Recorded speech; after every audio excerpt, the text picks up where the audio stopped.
Ela foi jogada do 6º andar do edifício London, na Vila Guilherme, em São Paulo, aos 5 anos de idade, em 29 de março de 2008. Gerou uma comoção em todo o país. Quem é essa criança? O nome dela é Isabella Nardoni e esse é o nosso caso de hoje. Esse é um daqueles casos que chega a dar um nó na garganta, principalmente por envolver criança e da forma como aconteceu. Uma criança de apenas 5 anos arremessada do 6º andar pelo próprio pai, com a participação da madrasta. E quem era Isabella, essa menina de 5 anos, linda e sorridente? Isabella Oliveira Nardoni tinha 5 anos de idade quando perdeu a vida. Ela nasceu em 18 de abril de 2022 e estava próximo de fazer aniversário, de 6 anos. Ela era filha de Alexandre Alves Nardoni e também de Ana Carolina Cunha de Oliveira. A Ana Carolina engravidou da Isabella quando tinha apenas 17 anos, mas o Alexandre, que tinha outras coisas em mente, não gostou muito da gravidez não, porque ele queria fazer faculdade de Direito, mas ela não engravidou sozinha, né? Enfim, ele não gostou. O casamento dos dois ia durar até mais ou menos os 11 meses de idade da Isabella, que foi quando eles se separaram. E daí fizeram um acordo na justiça para ele visitar a filha a cada 15 dias e também um valor de pensão de R$250, isso na época, né? Quando o crime aconteceu, o Alexandre já estava casado novamente com uma outra Ana Carolina, dessa vez Ana com 2 N's, a Ana Carolina Trota Peixoto Jatobá e depois Nardoni, com quem ele teve 2 filhos, o Pietro de 3 anos e o Cauã de 11 meses, isso na época. Então, depois da separação, a menina Isabella vivia entre morar com a mãe e visitar o pai nos finais de semana que eram dele, na casa dele com a nova família. E o que era para ser um final de semana tranquilo e feliz acabou se transformando em uma tragédia. E foi uma dessas visitas na casa do pai que a Isabella perdeu a vida. Era final de março de 2008 e nesse final de semana, câmeras flagraram a família em um mercado. Normalmente, até ali tudo normal. Fizeram compras, foram ao balcão, então tem filmagens deles ali, da família junto. E também da Ana Carolina Jatobá, a madrasta, de mãos dadas com a Isabella, que pega na mão do outro irmãozinho mais velho, e a Ana Carolina com o filho no colo. E o Alexandre passa ali pelo mercado, vai no balcão e paga algumas coisas ali. Então as câmeras flagram a entrada e a saída da família. O que se vê aparentemente é uma família normal, não teve nada de estranho ali. Enfim, eles foram embora e chegaram em casa passado das 11h30 da noite. Até tarde, né, para estar com crianças tão pequenas na rua. Chegaram em casa. Então, por volta ali de 11h45, o porteiro ouviu um barulho do lado de fora da guarita, onde ele ficava, ali no gramado. Aí ele se levantou para olhar. Ele viu que era uma criança, caída no jardim. Antes de abrir e olhar, ele disse que achou que fosse uma batida, né? Que era uma batida de carro ali, porque era uma rua movimentada. Então ele pensou que fosse isso. Aí ele abriu e viu que era uma criança caída no gramado. E aí ele disse que quando ele foi lá, ele viu que a menina ainda estava viva. Eles chamaram um socorro, a ambulância veio, eles tentaram reanimar a Isabella. Ela ficou ali um tempo ainda agonizando, infelizmente. E depois ali de uns 50 minutos, ela acabou não resistindo e morreu. Só que, segundo os legistas, os peritos que chegaram ali, ela não teria realmente sobrevivido, porque ela estava, segundo eles, né, ela estava agonizando de uma forma em que já estava num ponto de não sobrevivência, isso segundo os peritos. Só que ela não tinha ferimentos externos, apenas um corte, né, na testa. Ela não tinha ferimentos de sangue externos ali, que se via, né, e esse ferimento da testa já estava seco. Só que quando a polícia chegou ali depois, né, juntou alguns policiais, porque na parede ali do lado do prédio tinha um departamento de polícia, então teve policiais que vieram a pé ali, outros que foram chamados ali da região. Então quando se teve esse anúncio, os próprios policiais chamaram um ao outro, então vieram 14 viaturas da polícia, então tinha muita polícia ali, muita gente, com todo aquele barulho. A imprensa também chegou muito rapidamente, e aí o caso já se tornou notícia nacional. Tanto que existem muitas imagens de vídeo e fotos também desses primeiros momentos e de toda a movimentação ali, logo nos primeiros instantes, ali na frente do prédio. Logo depois da queda, já desceram do apartamento o Alexandre Nardoni, o pai da Isabella, e um pouco depois a esposa dele, a madrasta da Isabella, a Ana Jatobá. Eles desceram em momentos separados. Depois, em depoimento, tanto o pai quanto a madrasta da Isabella disseram que desceram juntos do apartamento. Só que o porteiro disse que não, que eles desceram separadamente. Primeiro desceu o pai e depois de algum tempo desceu a madrasta. E eles já desceram gritando que o prédio não tinha segurança, que onde já se viu que não tinha segurança ali, e que tinha entrado um bandido, e que esse bandido estava de camisa preta, e que ele tinha jogado a Isabela lá de cima, cortado a tela e jogado ela lá de cima. Isso foi o que eles já desceram gritando. Primeiro ele, depois ela. E o porteiro, como estava lá embaixo, ele viu essa dinâmica. Mas a polícia, desde o princípio, assim que chegou, e também de acordo ali com o que eles estavam vendo, e com a tela cortada, eles já descartaram a hipótese de latrocínio, que seria o roubo seguido de morte. Colocaram, sim, o crime como homicídio. E aí um parênteses aqui, logo que a polícia chegou ali, tem um policial, que eu não sei se vocês lembram do caso, que atendeu a ocorrência, um dos policiais, né? Mas ele estava ali conversando com o Alexandre Nardoni, ali logo depois do acidente, lá embaixo do prédio. Esse policial chegou a dar várias entrevistas. É o tenente da Polícia Militar, Fernando Neves Braz, de 34 anos na época. Ele deu várias entrevistas. Então, ele se matou logo depois do crime. Mais ou menos um mês, ali no dia 30 de maio, ele tirou sua própria vida com um tiro. E se você me pergunta se existe alguma relação com o caso ali, né, da Isabela, não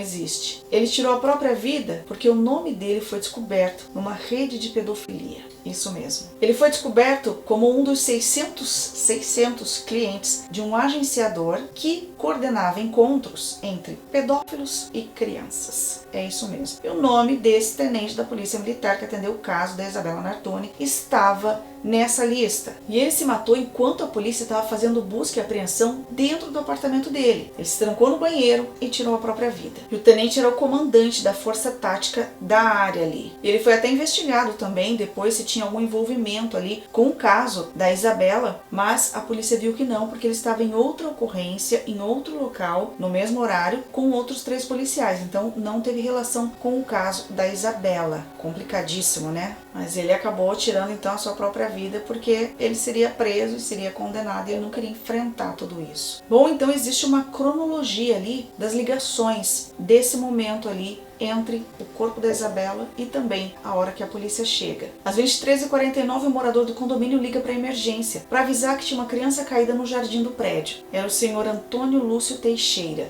Aí ele diz: pelo amor de Deus, filha, Rua Santa Leocádia 138. Tem ladrão no prédio, jogaram uma criança lá de cima. Pelo amor de Deus. Aí, a atendente da emergência diz: jogaram de que endereço? De qual altura? Aí, o seu Antônio Lúcio Teixeira responde de novo: do 6º andar, pelo amor de Deus, jogaram uma criança lá de cima. E aí, o Alexandre Nardoni, para justificar que a Isabela estava sozinha no momento da queda, ele disse que eles chegaram todos juntos e que ele subiu sozinho com a Isabela, enquanto a esposa dele, a madrasta da Isabela, com os 2 filhos ficaram dentro do carro, e ele subiu sozinho para levar ela, que estava dormindo, segundo ele, e deixou ela no quarto dela. E desceu para buscar a esposa com as outras 2 crianças. E que seria nesse intervalo de tempo que o crime teria acontecido, que o bandido teria entrado no apartamento enquanto ele estava descendo para buscar a esposa com os filhos. E que isso teria durado mais ou menos de 5 a 10 minutos, segundo o pai da Isabela, o Alexandre Nardoni. E ele não queria que as crianças acordassem, porque ele disse que tinha um vizinho que sempre fazia barulho, que estava fazendo barulho também, e aí ele não queria levar as crianças junto para não ter perigo delas acordarem. Só que ninguém ouviu esse vizinho e ninguém ouviu os barulhos desse vizinho, e não tinha esse vizinho que fazia barulho. Ninguém nunca encontrou esse vizinho. Ninguém nunca tinha reclamado desse tal vizinho que fazia barulho. Só ele que ouviu. E aí o Alexandre disse então que foi nesse período que ele estava indo buscar os outros irmãos e a esposa, e que aí teria acontecido esse crime, que o bandido teria entrado, teria cortado a tela e teria jogado a Isabela de lá. Só que a Isabela foi jogada do quarto dos irmãos. E ele disse que deixou a Isabela dormindo no quarto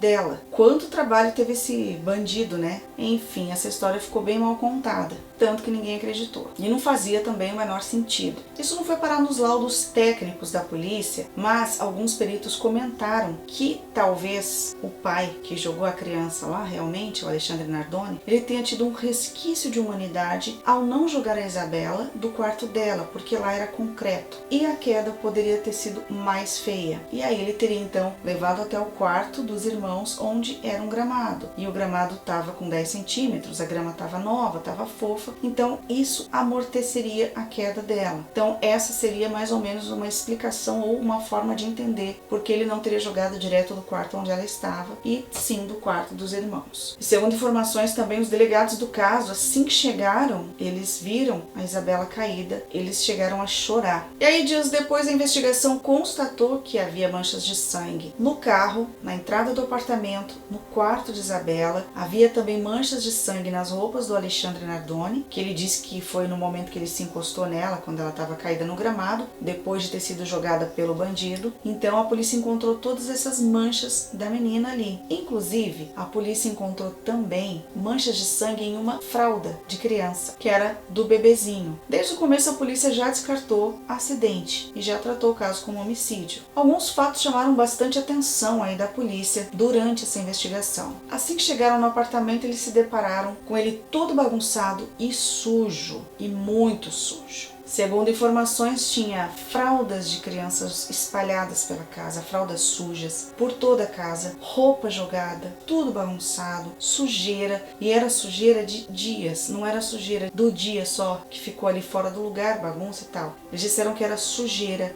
poeira, gordura em cima das louças e tal, muita louça na pia e gordura de velha assim, sabe? De dias ali. E ainda tinha muito absorvente espalhado, sujo, e também muita fralda suja espalhada pela casa. Inclusive, uma fralda só estava dentro de um balde. E aí a perícia estranhou, porque toda essa bagunça, um monte de fralda jogada pela casa e só uma dentro de um balde. Foram olhar. Quando eles olharam, era uma fralda suja de sangue, encharcada de sangue. E era o sangue da Isabela, que segundo a perícia foi para estancar o sangue daquele ferimento, aquele machucado que ela tinha na testa, que ela sofreu na volta do mercado, dentro do carro do seu pai ou possivelmente da madrasta, que foi quando eles colocaram a fralda para estancar o sangue, que era essa fraldinha que eles encontraram no balde. E ainda, segundo a perícia, o Alexandre teria apertado com tanta força a boca da Isabela para ela não chorar, que ficou a marca aqui nessa parte de dentro da boca, ficou a marca certinha dos dentes dela, de tanta força que ele fez para ela não gritar, para ela não fazer barulho, de tanto que ele apertou. Meu Deus. E ainda, a polícia dentro do apartamento encontrou também, segundo relatos, ratos. Ratos saíam da casa de tanta sujeira que estava naquela casa de dias e dias. A perícia também tinha pedido a roupa, das pessoas da casa ali para levar para fazer as análises. E que eles não estavam entregando, que eles enrolaram, demoraram para entregar. Enfim, chegou lá, fizeram análise. E aí descobriram dentro da bermuda do Alexandre sangue e esperma. Depois das análises feitas, eles então viram e ainda demoraram para entregar, mas esqueceram de lavar. E aí levou e a polícia lá descobriu, a perícia viu então que existia sangue e esperma, que era tanto do Alexandre quanto da Ana Jatobá, da esposa dele, que tinham, tido relações ali um pouco antes ou depois do crime. Outra coisa que a polícia encontrou foi a marca de mão de uma criança, que provavelmente era do irmãozinho mais velho da Isabela, de sangue. A palma dele estava em cima do sangue, na cama de onde a Isabela foi jogada. Ou seja, ele estava por ali, ele estava vendo tudo e, inclusive, segundo informações, ele viu o que aconteceu. Ele teria presenciado tudo. E aí alguns disseram que essa criança passou por um processo de entrevista, vamos dizer assim, mas acompanhada de profissionais especializados para atender crianças e esse tipo de caso também. E que ela teria dito, papai jogou a Isabela da janela, algo assim. Porém, os peritos do caso disseram que não houve essa entrevista, que eles não viram essa informação. Mas outros confirmaram sim que teve essa dinâmica de conversa com o irmãozinho mais velho da Isabela, porque o outro era bebezinho ainda. Nesse momento, o caso já tinha se espalhado pelo Brasil todo, só se falava nisso. Era todo mundo revoltado com o que estava acontecendo e já se tinha, os dois ali como os principais suspeitos da morte da Isabela e todo mundo se solidarizando com a mãe, a Ana Carolina Oliveira, e pedindo justiça. Eles depois disseram que foram condenados por causa da pressão da mídia. Todos eles colocavam culpa na mídia, como se a mídia tivesse feito sozinha, Um tio da Isabela, ele disse que os Nardoni, o Alexandre e a esposa, a madrasta da Isabela, Ana Carolina, tinham uma relação excelente. Só que não é confirmado pelos vizinhos, não. Eles dizem totalmente contrário disso. Os vizinhos dizem que ouviam muitos gritos e muitas brigas frequentes na casa. E principalmente nos finais de semana que a Isabela estava lá. E os vizinhos disseram ainda que durante essas brigas e discussões, mais se ouvia a voz da Ana Jatobá do que do Alexandre, e que ela gritava muito com ele e xingava ele demais, de vários nomes. Dizem também que a Ana Jatobá, a madrasta da Isabela, tinha muito ciúme dela, que ela era extremamente ciumenta e tinha ciúme da Isabela, embora ela negue. Ela diz que a relação das duas era como se fosse de mãe e filha, e que ela tinha muito carinho por ela e que a Isabela também tinha muito carinho por ela e chamava ela de tia Carol. E que tudo que os irmãos tinham, a Isabela tinha também, que quando eles iam fazer algum passeio, eles esperavam o dia do final de semana da Isabela para poder fazer todo mundo junto, em família, que eles eram muito família, que eles eram muito unidos e que era sempre assim. Eles falaram, inclusive, tanto ela quanto o Alexandre, disseram que a Isabela chegou a chamar a Ana Carolina Jatobá de mãe por 2 vezes. Sem querer, mas querendo dizer que a relação entre elas era maravilhosa, que era como se fosse de mãe e filha. E o Alexandre confirmou tudo. E ainda disse que ela era muito educada, a Isabela, e que por ela ser tão educada e fazer o que eles pediam, não havia motivo para ter essa intriga entre elas, ou briga, ou ciúme, ou nada. Esse desentendimento entre elas, ou entre a família. O crime aconteceu em 29 de março, perto da meia-noite já, e nos dias seguintes, 30 e 31, as investigações seguiram. E aí, logo depois do crime, Alexandre Nardoni e a Ana Carolina Jatobá foram levados para a delegacia para prestar depoimento, que durou mais de 24 horas. E aí eles foram lá contar a versão deles, até eles serem liberados. Existe o depoimento de uma vizinha que diz ter ouvido uma criança gritando, pedindo socorro, só que ela preferiu ficar no apartamento. Será que se ela tivesse ligado para o síndico, para o porteiro, ter ido bater na porta, ou se ela tivesse tido algum receio ou medo de bater na porta, mas tivesse ligado para o porteiro, para o síndico, ou quem sabe para a polícia, será que não teria mudado o destino da Isabela? Porque ela disse que ela ouviu gritos, e uma outra pessoa também ouviu, um outro vizinho também ouviu, e ninguém fez nada. E aí vale aquela coisa, uma criança gritando, pedindo socorro, e você não faz nada, nem que não vá bater na porta, mas chame alguém para resolver, para fazer, ou a polícia. Não dá para ficar sem fazer nada. E aí a gente viu o que aconteceu depois. Não dá para pôr a culpa nessa mulher, mas alguma coisa podia ter sido feita, além do que ouvir uma criança gritando e não fazer nada. Talvez a Isabela estivesse viva hoje. Me desculpa, mas isso para mim é omissão. E aí, no dia 1º de abril, os laudos saíram, os primeiros laudos aí, que apontaram asfixia antes da queda da Isabela. Alguns peritos chegaram a duvidar se ela realmente tinha caído, porque ela não tinha ferimentos visíveis ali, aparentes, a não ser esse na testa, e ela não tinha outros ali, mas realmente viram ela cair. E aí o advogado do casal acompanhou os dois ali durante o depoimento na delegacia, e eles disseram também, porque a perícia pediu as chaves do apartamento para Ana Jatobá, e o Alexandre entregou as dele, mas ela não. Ela disse que tinha perdido dias antes essa chave, que foi a chave que eles acharam que foi a do machucado na testa da Isabela, que não foi encontrada. E aí a defesa deles, pediu então a liberação dos dois, porque eles já estavam passando por tantas coisas e tal, todo o crime que já tinha acontecido, que o bandido tinha tirado a vida da Isabela, e eles já estavam sofrendo demais, e pediu para liberarem os dois. E aí o depoimento seguiu até os mais de 24 horas, e aí depois eles acabaram sim sendo liberados depois desse tempo. Segundo os laudos, a Isabela ela caiu como se ela tivesse caído assim, de sido jogada de cima para baixo, com as mãos para cima, e soltado um lado primeiro e depois o outro, e foi escorregando de lá de cima do prédio. Ela tinha marcas no pescoço e também quebrou o pulso, e ainda manchas no pulmão. E é claro que a polícia constatou que era realmente homicídio. E aí no dia 2 de abril, a polícia pediu outra perícia dentro do apartamento do casal, porque a polícia queria esclarecer alguns pontos intrigantes. Não tinha sinais de arrombamento, nenhum objeto foi furtado, inclusive eletrônicos, eletroeletrônicos, e também não tinha sinais de que qualquer pessoa estranha tinha estado ali. Então, esses pontos aí a polícia foi analisar melhor. Além disso, a polícia viu a possibilidade de a Ana Jatobá e os 2 filhos terem subido junto com Alexandre e Isabela e não ter ficado com os meninos dentro do carro, que o casal poderia ter criado essa versão. E aí, com o avanço das investigações, a polícia constatou que a cena do crime foi alterada para dar indícios de latrocínio, que é o roubo seguido de morte, que seria essa terceira pessoa que teria entrado no apartamento, mas não, que seria sim homicídio.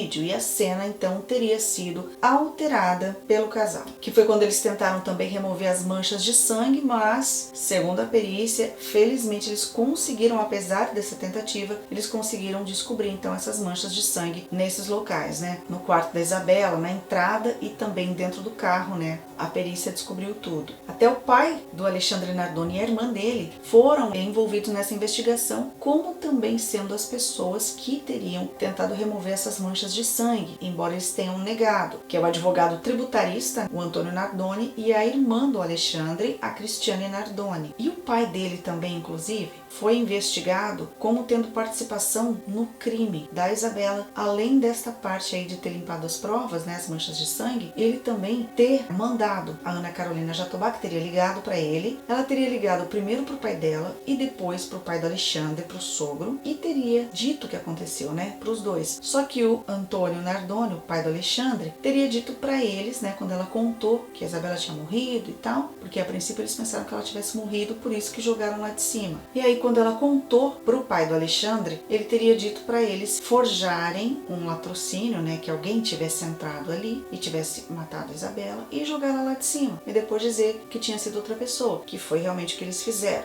Isso porque eles pensaram, né, que a Isabela teria morrido nessa agressão que ela sofreu ali deles. E aí eles, no desespero, achando que tinha morrido, jogaram lá de cima. O Alexandre, né, jogou ela lá de cima. Só que o Alexandre, segundo informações, ele teria visto que ela não morreu quando chegou lá embaixo. E aí ele teria entrado em estado de choque, porque ele jogou ela lá de cima porque pensou que ela tivesse morrido. E isso foi o que disse uma funcionária do presídio onde a Ana Carolina Jatobá esteve, logo depois que ela foi presa. Porque ela disse que ela ouviu, ela e outras 5 pessoas ouviram isso. Então ela disse que ela não ouviu sozinha, outras pessoas ouviram ela contando para uma outra pessoa, a Ana Jatobá, contando essa história, de que ela tinha ligado para o sogro e o sogro tinha dito para fazer isso, por já toda essa história de uma terceira pessoa. E também existia uma dívida aí do casal, porque o pai do Alexandre que bancava a família. E, segundo informações, também ele bancaria até a família da Ana Jatobá. Então existia essa dívida e também eles teriam feito um pacto, os dois, de fidelidade. Bom, a gente vai falar tudo a mesma coisa, então vamos falar a mesma coisa. E também esse pacto com o pai, porque ele banca todo mundo ali. Então seria esse jogo aí que tinha acontecido de todo mundo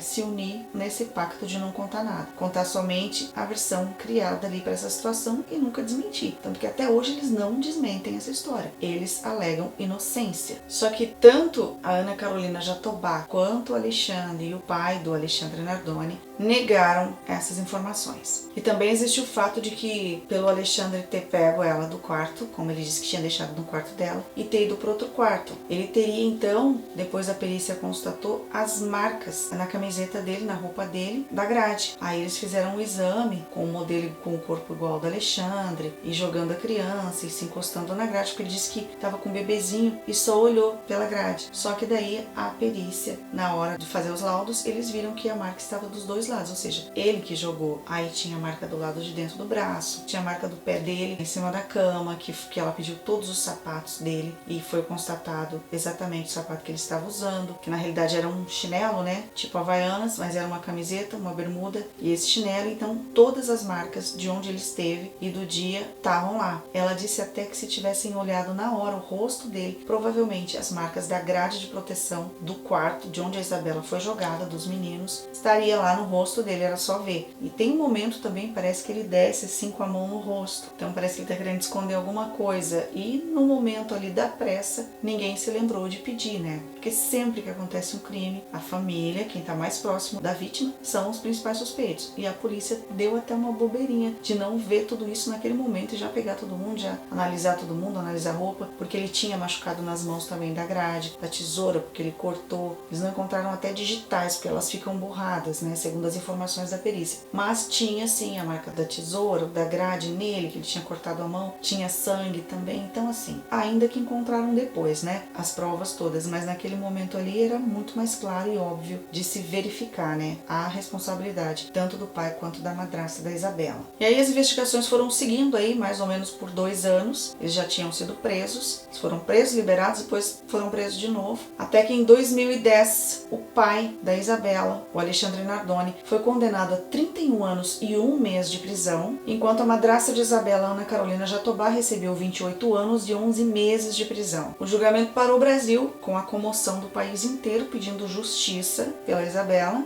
comovidos também pela dor da mãe dela, Ana Carolina Oliveira. Desde 2019, Alexandre Nardoni cumpre aí a sua pena em regime semiaberto, com 5 saídas por ano. Já Ana Carolina Jatobá foi solta pela justiça, em progressão ao regime semiaberto, desde o dia 20 de junho, agora, de 2023. Ela estava na penitenciária de Tremembé, para onde o Alexandre Nardoni, marido dela, também foi levado. Você já ouviu falar do presídio, de Tremembé? Vários criminosos conhecidos passaram por lá, como a Suzane von Richthofen, os irmãos Cravinhos, a Elise Matsunaga, Lindenberg Alves de Rugai, entre outros aí que passaram pelo presídio de Tremembé. Inclusive, Ana Carolina Jatobá, Suzane von Richthofen e Elise Matsunaga compartilharam ali da prisão em certo momento. Ana Carolina Jatobá já estava em regime semiaberto desde 2017 e aí então no dia 20 de junho, agora em 2023, ela foi solta pela justiça e a família foi buscá-la. Aí eles levaram ela para o litoral de São Paulo para ela se encontrar com os filhos ali na praia. E a mãe de Isabela, Ana Carolina Oliveira, recebeu com decepção essa notícia de que ela tinha sido solta, E também ela falou, uma hora isso ia acontecer, Infelizmente, ela sabia, só que mesmo assim dói muito nela, Saber que bandidos, assassinos estão soltos enquanto tem inocentes que estão presos e também outros inocentes que morreram na mão de assassinos, como é o caso da filha dela, Isabela. A defesa da Ana Jatobá diz que a soltura dela era esperada já e era algo correto a se fazer. Pois é um caso bem complicado e muito triste também, principalmente se tratar de uma criança, Sempre quando são casos com criança, fica tudo mais complicado, mais difícil. Você conhecia esse caso que parou e chocou o Brasil em 2008? O caso da Isabela Nardoni, uma menina linda e inocente que foi morta pelo próprio pai e pela madrasta. Conta aqui nos comentários se você já conhecia esse caso. Aproveita e clica aqui do lado, você vai conhecer outros casos aqui do canal. Curte, compartilha. Se você gosta desse tipo de conteúdo, então se inscreve no canal. Ativa o sininho de notificações, toda vez que tiver um vídeo novo, você vai ser notificado. Obrigada por assistir e a gente se encontra no próximo caso.